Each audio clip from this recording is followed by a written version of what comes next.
dulu. Asik. Pak Felix, kita dari kecil sudah dibentuk cara pikir kapitalis. Oke. Tanpa sadar kita Mm-mm. pun jadi ikut sistem itu. Mm-mm.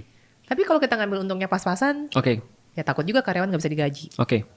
Tapi kalau ikut sistem kapitalis, rasanya kayak ninggalin prinsip. Gimana caranya biar kita bisa tetap waras dan sadar arah di tengah sistem yang seperti ini? Oke, aku mencoba untuk mengambil big picture-nya dulu ya, bahwa kapitalis itu bukan tentang mengambil untung yang besar sebenarnya. Ya. Kapitalis itu adalah tentang cara pandang bahwasanya, jadi gini, kapitalis itu adalah sebuah sistem yang hadir ketika pada saat itu Eropa itu tidak punya sistem ketika sudah memisahkan antara agama dan negara.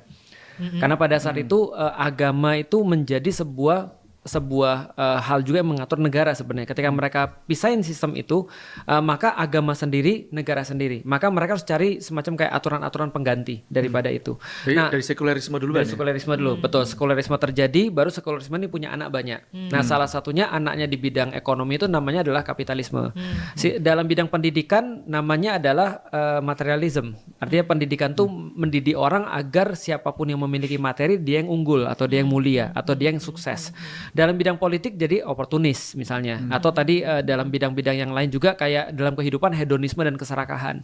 Lalu kemudian dalam bidang apa lagi muncullah isme-isme yang lain yang itu adalah negatif dalam pandangan kita tapi positif dalam pandangan mereka. Karena mereka zaman sekarang bilangin, apa salahnya aku membahagiakan diri sendiri itu misalnya dengan misalnya contoh ya, ada kata-kata apa salahnya aku punya mobil yang mewah untuk membahagiakan diriku sendiri, padahal dari sudut pandang yang lain ketika kamu punya mobil mewah tidak masalah sih, tapi coba lihat dong ada nggak sih yang lebih penting daripada itu gitu maksudnya. Nah, jadi sistem kapitalisnya adalah cara pandang ekonomi yang akhirnya meliberalisasi dalam banyak hal.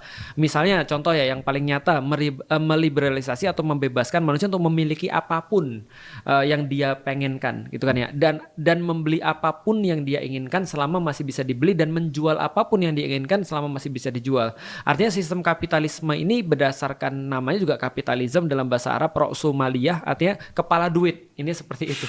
Jadi dia nggak punya tujuan apapun selain cuma duit aja. Iya. Jadi menjadikan uang itu sebagai tujuan utama. Nah, jadi tidak terkait sama dengan mencari keuntungan sebesar-besarnya. Itu bukan kapitalisme.